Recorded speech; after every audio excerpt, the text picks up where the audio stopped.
Welcome to the Jewish History Podcast. My name is Rabbi Yaakov Wolbe. I am the Director of Outreach for Torch, the Torah Outreach Resource Center here in Houston, Texas.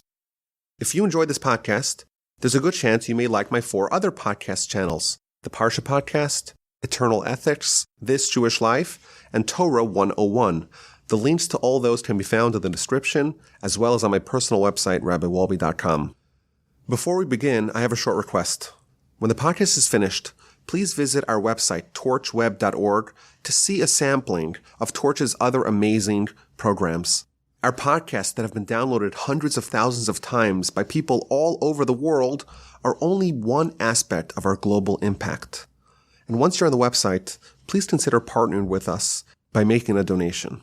It means a lot to me, and it goes a long way. Thank you so much. If you happen to be in Houston, come by. Visit us live at the Torch Center. I'd love to meet you. Otherwise, please email me, rabbiwolbe@gmail.com. Thank you for listening and enjoy the podcast. Today is the 42nd anniversary of the most dramatic hostage rescue in history. On the 6th of Tammuz, July 4th, 1976, incidentally the bicentennial of the Declaration of Independence, a team of Israeli commandos flew 2,500 miles undetected across hostile countries, raided the Entebbe airport in Uganda, and rescued 100 Jews who were being held hostage after their commercial plane was hijacked. This stunning, daring, audacious, miraculous, Hollywoodesque rescue wowed the world, galvanized the Jewish nation, and became, of course, the subject of 4 different Hollywood movies. It was also the central catalyst of the political career of the current Prime Minister of Israel, Benjamin Netanyahu. It's arguable that without this particular event, even though he was stationed in Boston at the time, it's arguable that he would never have gotten into politics and wouldn't be, he's almost on the doorstep of being the longest serving Prime Minister in Israeli history. This flawlessly executed extraordinary operation was called by the New York Times, quote, an operation with no precedent in military history. And not only did it not have a precedent, it didn't have a successor. Thenceforth, every such terrorist hijacking and hostage situation is going to be informed by the Entebbe rescue of 1976.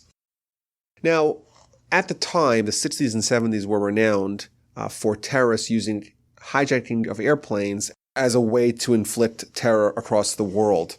In 1968, in August, an El Al plane to Algeria was hijacked, and after 40 days of captivity, Israel agreed to release terrorists in exchange for the passengers and the plane. After that event, El Al became the world's experts on plane safety, which is why when you go to Israel, they ask you a million questions and they assume that everyone's a terrorist who has bombs and knives and guns planted all over them. And of course, in the past 50 years, there haven't been any hijackings on El Al planes. Other airlines were slower to adopting preventative security measures against hijackings, and that, of course, led to a bevy of hijackings in the late 60s and all throughout the 70s. So famously, the Black September of 1970, there was a whole bunch of hijackings during that month, and there were also 3 passenger planes that were hijacked by Arab terrorists and flown to Jordan and blown up in a very dramatic way in front of the international press. In one of them, incidentally, TWA Flight 741, the great Rabbi Yitzchak Hutner was one of the preeminent Rosh Yeshivas in America, the Rosh Yeshiva of the yeshiva in Brooklyn called Chaim Berlin. Him and his family were passengers, and they had to experience that traumatic experience of being kidnapped and being held hostage and ultimately being rescued. But the laxity displayed by the other airlines that weren't Israeli that allowed for the hijacking of an Air France Airbus 300A that occurred on Sunday, June 27th, 1976. Flight 139 was carrying 246 passengers when it departed Ben Gurion Airport in Tel Aviv, en route to Paris with a stopover in Athens, where the security was notoriously lax. In 1968, for example, there were terrorists who were firing shots and throwing grenades at an El Al plane as it was taxiing down the runway in Athens. And in fact, a passenger died and a whole bunch of passengers were injured when bullets actually penetrated the plane and hit them. Those terrorists were arrested, and one of them was sentenced to 17 years in prison, of which he served a grand total of 4 months before he moved to Canada. This particular flight in Athens picked up an additional 56 passengers, 4 of which were terrorists bearing guns and grenades. One of them, Wilfried Biza and Brigitte Kuhlmann, were Germans from the Revolutionary Cells, a German leftist terrorist group, and 2 of them were Arab terrorists. It's interesting. Some of the passengers actually commented, these people look like terrorists. Why were you allowing them onto the plane? But they were allowed on the plane. The plane took off, and 8 minutes into the flight, 2 of the terrorists stormed the cockpit, kicked the door in, and commandeered the plane. The passengers were informed that they were hijacked by the Popular Front for the Liberation of Palestine, which protested the alleged crimes done in Palestine by the Zionists. Within 30 minutes, the air traffic control in Israel received a message. The plane was missing. It was not responding to radio contact. And an hour later, they discovered that it was hijacked. Initially, the plane landed in Benghazi in Libya for refueling. It remained there for 9 hours. During that time, incidentally, the hijackers released a British-born Israeli nurse by the name of Patricia Martel. She pretended to be having a miscarriage by cutting herself on her upper thigh. Now, she wasn't even pregnant. But the terrorists bought it, and they released her. She was examined by a Libyan doctor, and she stayed overnight in a hotel in Benghazi. She was a dual citizen, both Israeli citizen and a British citizen. She hid her Israeli passport, and she showed the authorities in Libya only her British passport. And the following day, she was put on a plane to London. And she was the first to provide intelligence to the Mossad, to the Israeli intelligence force, trying to figure out what to do and trying to piece together as much information as they could about this hijacking. 3:15 on the 28th of June, the plane landed in Entebbe Airport in Uganda on the north shores of Lake Victoria, one of the largest lakes in Africa. Once on the ground, the plane was surrounded by Ugandan soldiers. The hostages deplaned and were transferred to the old terminal building where they were visited by Uganda's insane president, the dictator Idi Amin Dada, who rose the ranks of the Ugandan army before seizing power in a coup in 1971. For the duration of this episode, it's going to last about a week, it's clear that not only did the Ugandans and their president and their army were they complicit, they actually participated in all stages of the crimes and the terrorism of the hijacking and the treatment of the hostages. It's interesting that Idi Amin actually had a long relationship with the Israelis. They provided him military aid for many years, and he was close friends with the Israeli military liaison in Uganda, a gentleman by the name of Baruch Bar-Lev, who was called Burka Bar-Lev. And in fact, Amin had been in Israel several times, including he was in a hospital in Tel Aviv for the treatment of syphilis, where ironically he was treated, one of his nurses was that same woman, Patricia Martel, who feigned a miscarriage and got out of the hostage situation in Libya. If you read some of Idi Amin's behavior, it's not surprising that he would end up with a disease like syphilis. Amin also had an Israeli psychiatrist on his staff who would, based out of necessity, actually administer him quite regularly. And also on his heavily bedecked military uniform, he also had a medal from the Israeli Tzanchanim, the Israeli paratroopers. He really liked having lots of medals, and he asked the Israelis in 1974 if they could just give him one of those medals to add to his collection, even though it's not clear that he's even ever jumped out of a plane. And he was a horrible combination of a person suffering from mental illness, and that mixed with ruthlessness and brutality. By 1976, he had turned against Israel due to the reduction of Israeli military aid and the fact they were called Burqa Bar-Lev back to Israel. The following day, the terrorists revealed their demands. They wanted the release of 53 Palestinian terrorists, 4 of whom were prisoners in Israel. The rest of them were prisoners in various countries, West Germany, Switzerland, France, and Kenya. And they demanded that these terrorists be flown to Uganda, to Entebbe, and there they would do the exchange. In addition, they wanted $5 million cash. And of course, they threatened, if Israel does not come up with their demands, they're going to start killing the hostages on July 1st. Now, on that same Tuesday, the passengers were separated, and only the Israelis were held. And in fact, some of the hostages were Holocaust survivors, and quite naturally facing a selection process by German terrorists evoked horrific nightmares for them.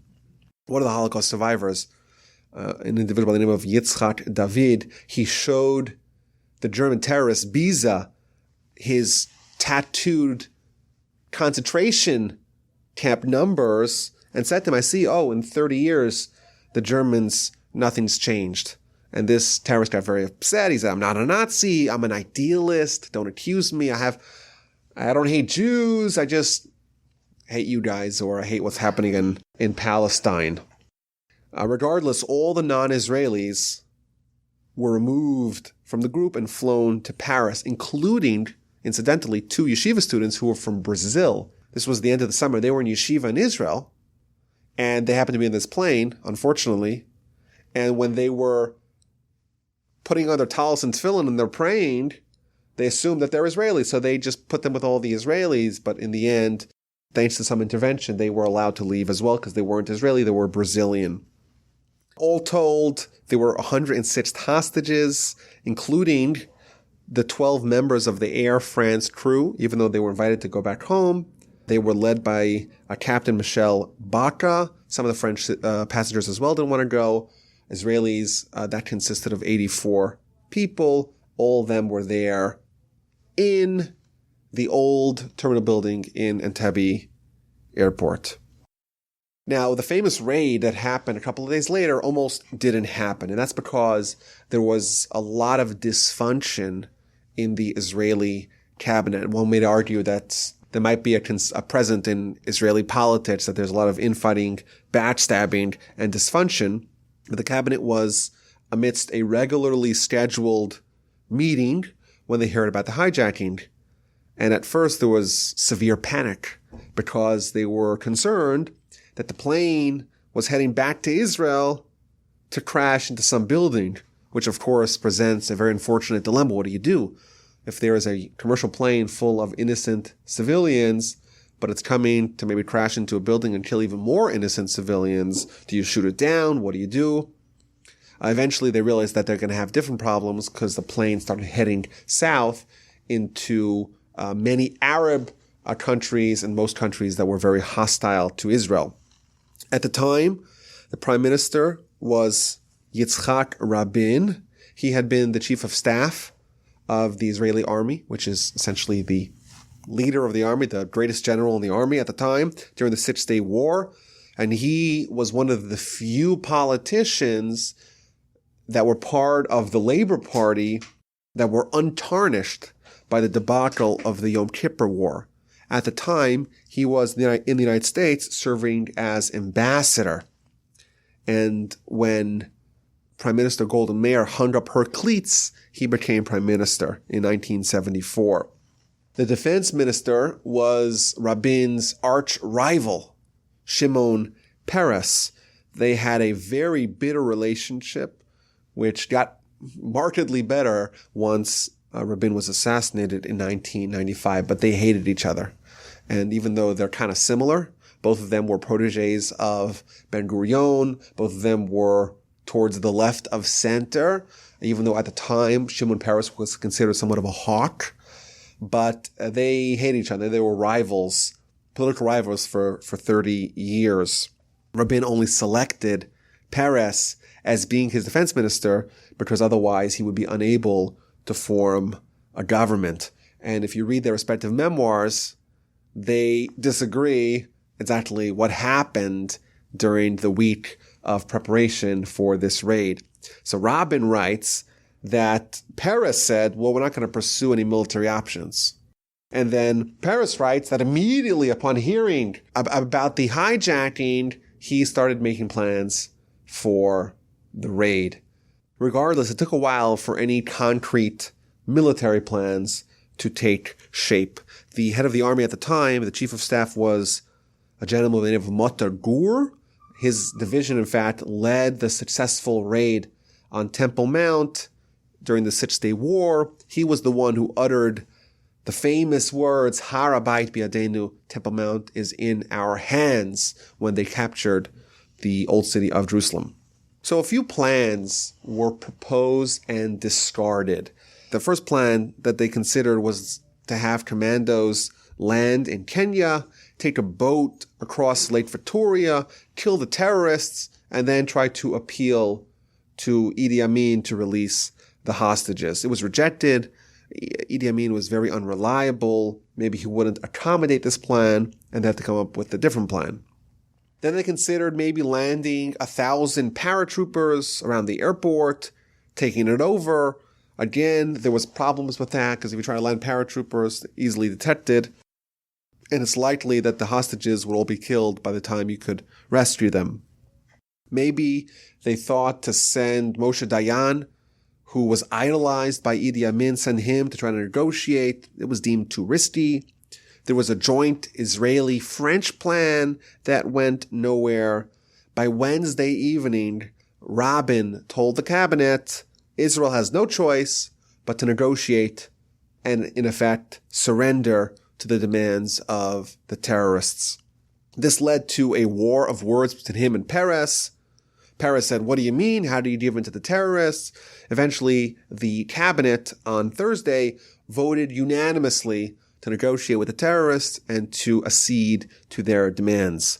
At the time, the head of the opposition in the Knesset was Menachem Begin, and as he was wont to do, he would not capitalize on the political vulnerabilities during times like this, and he assured Rabin that he would support the decision of the government regardless what it would be.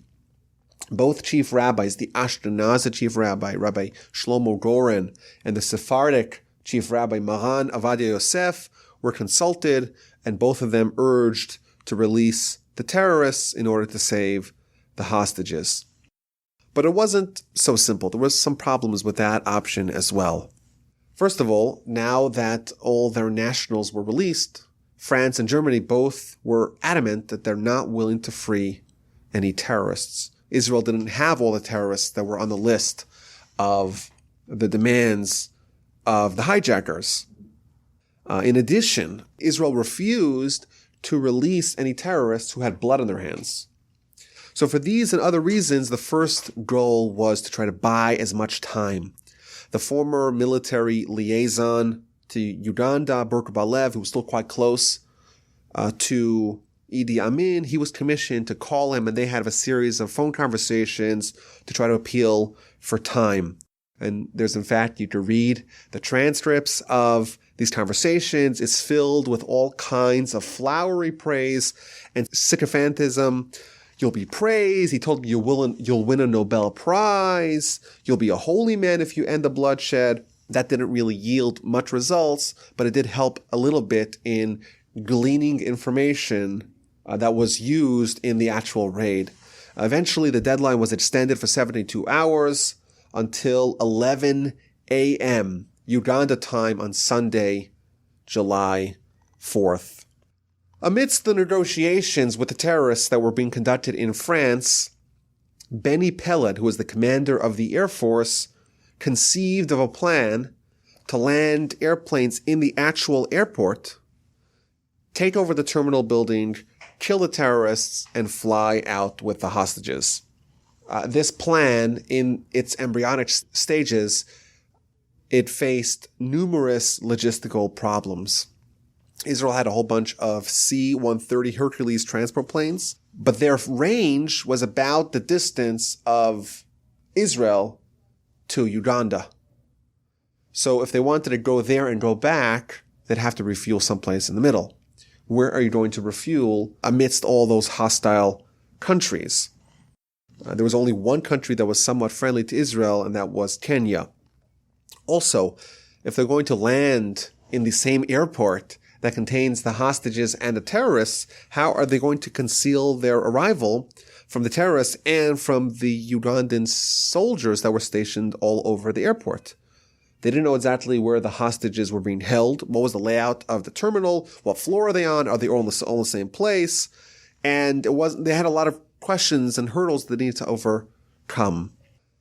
Eventually, the plan took shape. A team from Sayeret Matkal, which is the elite commando unit, special operations, they would land under the cover of darkness in Entebbe, and they'd fly really low over Lake Victoria to remain undetected by radar. And they would land on the heels of a previously scheduled British transport plane, so that way they wouldn't be noticed.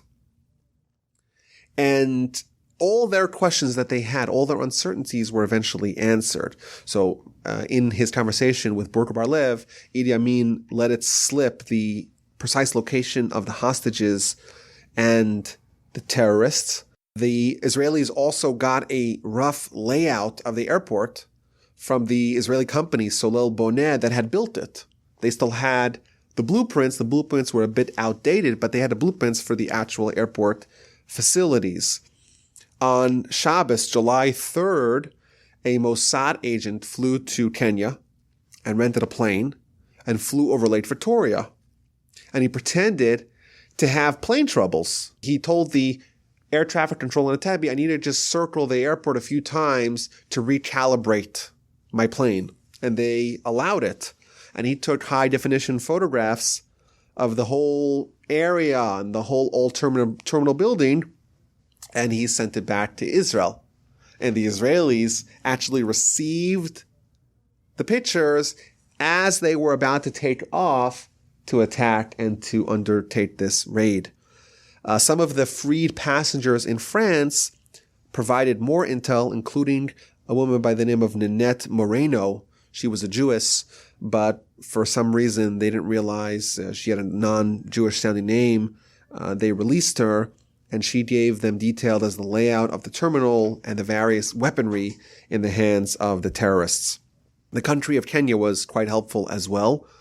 The Kenyan Minister of Agriculture, Bruce Mackenzie, he persuaded the Kenyan president to permit Israel to collect intelligence prior to the operation, allowed the Israelis full access to Kenyan territory, and eventually agreed to allow refueling on the return trip.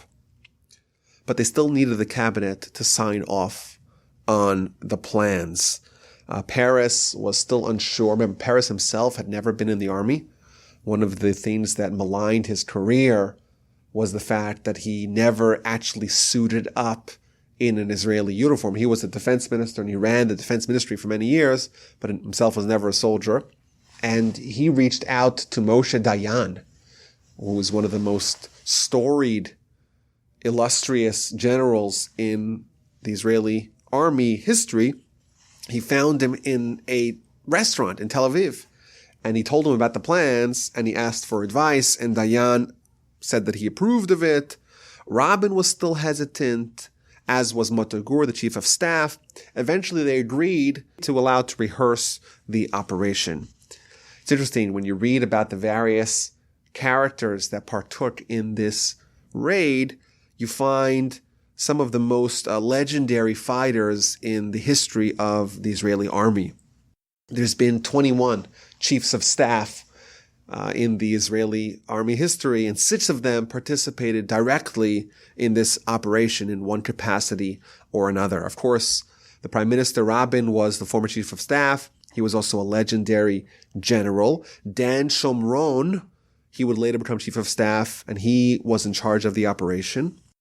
Yikutil Adam, in the future, he became the deputy chief of staff, and he was slated to become the head of the Mossad when in 1982, during the Lebanon War, he was killed by an RPG fired at him by a 12-year-old boy. The soldiers in Lebanon did not shoot at this child because they did not want to be accused of shooting children. As a major general, Yikutil Adam remains the highest ranked Israeli soldier to be killed in combat. And during the Entebbe Raid, he served as the operations manager. Ehud Barak, he was a colonel at the time. He, of course, became prime minister as chief of staff, is the most decorated soldier in IDF history. Today, he's one of Bibi's harshest critics. He was sent to Kenya, where he made arrangements for the refueling.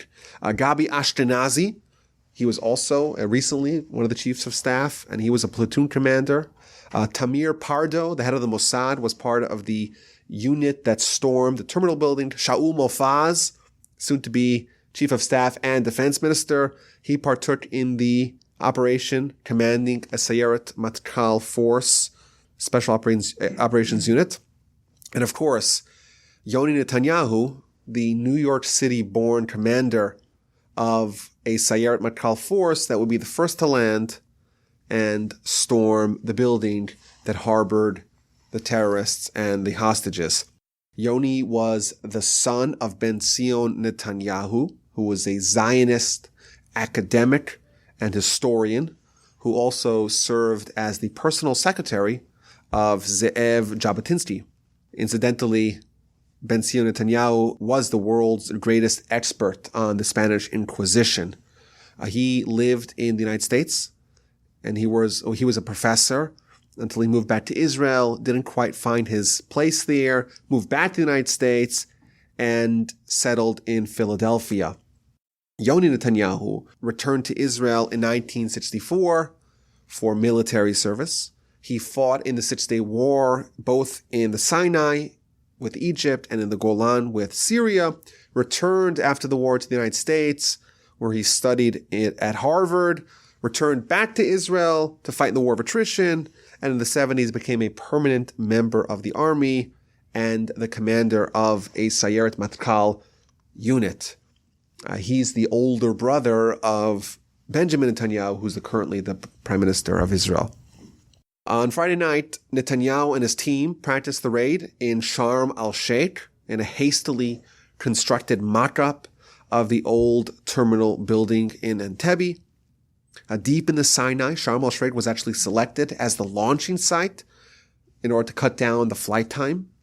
But there were still some unanswered questions. How many commandos to send? How many planes? How many armored vehicles? If you send a small force, it could be easily overcome. If you send a large force, you might lose the element of surprise. How to get from the landing area to the terminal building undetected. And to answer that, they came up with a brilliant solution. Idi Amin was famous for driving a black Mercedes, and they figured they'll take a Mercedes.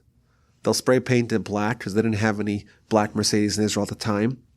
And they'll disguise it as if they put black face paint, and in the middle of the night, they'll make believe that they're Idi Amin, and that will allow them a certain degree of surprise to get from the landing area to the building wherein the hostages were contained. All the while, as they're planning the military rescue operation, the negotiations continued apace in France. Israel's just hammering out the details of the list of terrorists that it's going to agree to release. On Shabbos afternoon at 2 p.m., there was an emergency cabinet meeting that was convened. Obviously, this was considered a matter of pikuach nefesh, a matter of life and death, and religious members of the cabinet joined the meeting as well. Rabin informed the cabinet that the planes for this operation were already in flight. But they still need to vote on approving the operation. But he assured them, if we vote against it, it's okay. We can abort the mission, call back the planes. Eventually, after deliberations, there was unanimous approval, and the mission named Operation Thunderbolt was undertaken, reversing the decision of 2 days prior to release the hostages. Before they adjourned, one of the ministers read a snippet from that week's Parsha, Parshas Chukas, that quotes an episode where the Jews are fighting the Canaanites, which turned out to be the Amalekites.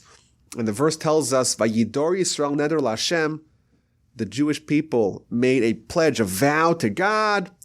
Vayomer, and they said, Im natonti tenes ha'am hazeh biyadi, if you shall give me this nation in my hands, vehecharamti es hareim, I'll destroy their cities. Vayishma Hashem, the verse continues. This is chapter 21 of the book of Numbers. Vayishma Hashem b'kol Yisrael, and the Almighty listened to the voice of Israel. Vayitein et HaKnaani, and he gave the Canaanites v'echrematem, and destroyed them and their cities. Vayikra Hashem b'kom Charama. He quoted that verse to try to inspire the ministers. Let's go beat him. In all, there were 4 Hercules planes that partook in the mission. They're flying very low to evade enemy radar. And all the while, for the 7.5-hour flight from Sharm el-Sheikh to Uganda, 7.5 hours of radio silence. The first plane was carrying the attacking force. Yoni Netanyahu was already sitting in the front seat of the Mercedes. They even started the car before the plane landed. At 11:03, the first plane lands. The Jeep starts driving past some Ugandan soldiers as planned, and then something unplanned happens. As they approach the terminal, there's 2 Ugandan soldiers, and they're aware that a few weeks prior, Idi Amin bought a white Mercedes because all the other generals had black Mercedes. And he was so vain, he said, I got to have a different one so everyone knows it's me. So he purchased a white Mercedes. So they ordered the vehicles to stop. And with silenced pistols, the Israelis shot them, but didn't kill them. They're still on the floor alive. And the Land Rovers that came behind them, that did not have silenced pistols, shot them dead, but may have raised the alarm.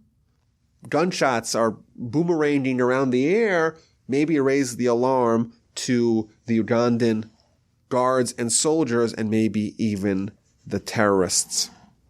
Within 2 minutes, the team of 29 commandos was at the terminal doors. They storm the room. They scream on a megaphone in both Hebrew and English, stay down, where are Israeli soldiers? And within 30 seconds, they shot and eliminated the terrorists in the building. At 11:07, Kuti Adam radioed Israel, telling him, this is 4 minutes into the raid, all the terrorists have been eliminated. Sadly, there was one Israeli hostage who stood up when the shots went out, and he also was killed. And there were 2 other hostages that died in the crossfire. Now, the old terminal building also had a control tower that was housing Ugandan soldiers who kept on firing at the Israelis. Of the attacking force, only the commander, Yoni Netanyahu, was killed. How exactly he died is a subject of much dispute. Some say that the Ugandans in the control tower, who were alerted to the raid by Yoni shooting at the Ugandan soldiers, that's how they shot him from upstairs.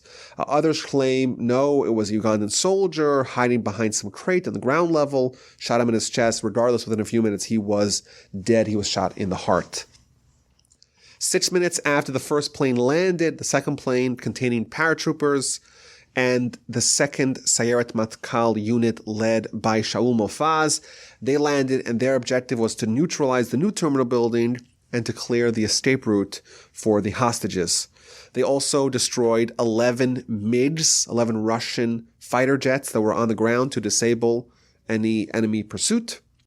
The hostages were counted and recounted to make sure everyone was accounted for. It actually took a while for them to load them all onto the plane. Some of them were in the bathroom. Some were dragging their luggage and their carry-ons. There was a stewardess who was embarrassed to walk out. It was late at night. She was already in her underwear, and she went to time to change. Had to pull her out, kicking and screaming. And apparently, there was even one guy who ran back from the tarmac to the terminal building to retrieve the duty-free items he had bought.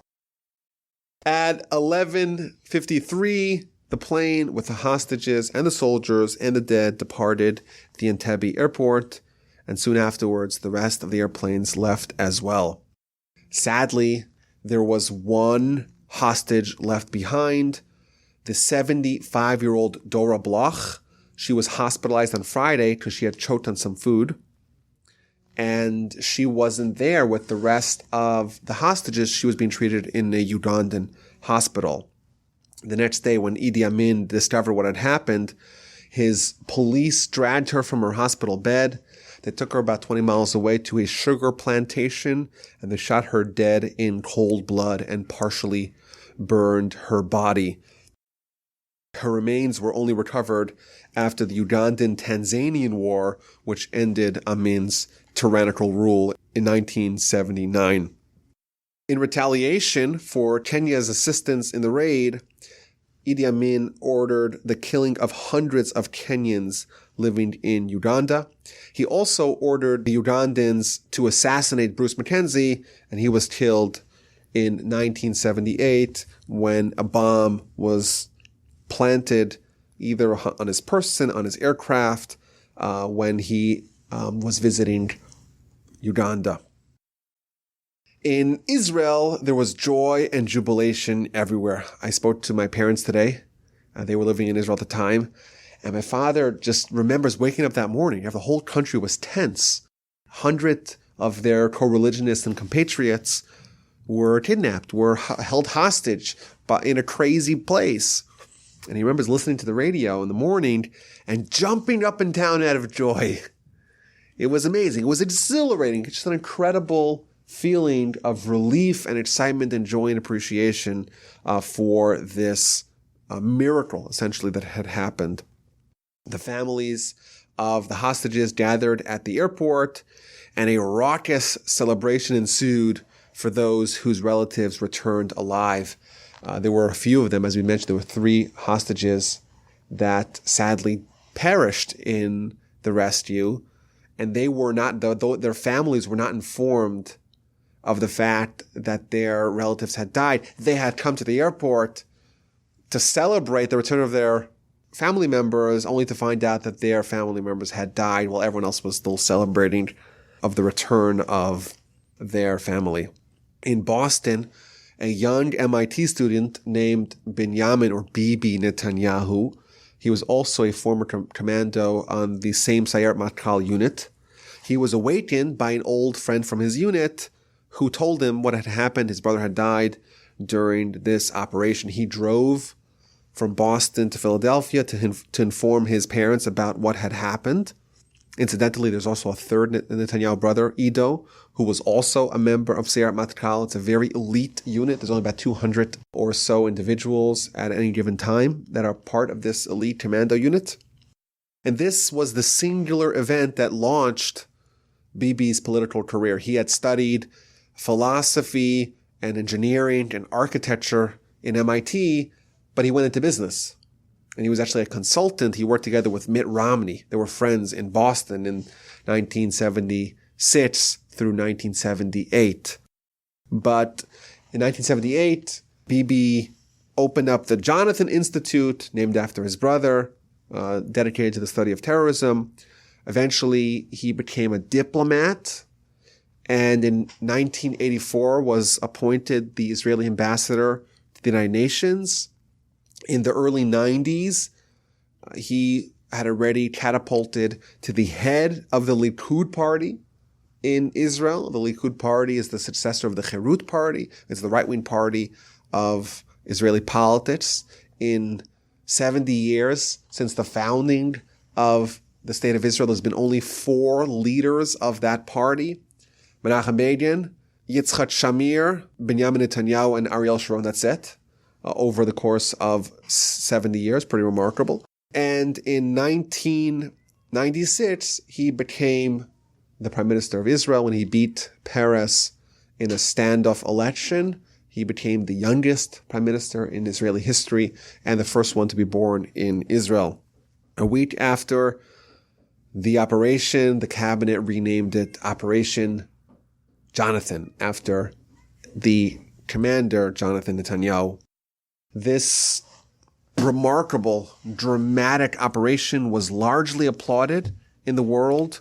The United Nations Secretary General, Kurt Waldheim, who was a Nazi, he actually was part of the Wehrmacht in the 1940s, he told the Security Council that the raid was, quote, a serious violation of the sovereignty of a member state of the United Nations. They tried to, of course, pass resolutions condemning Israel, but President Ford sent a letter to the Israeli Prime Minister expressing the great satisfaction of the American people over the Israeli raid.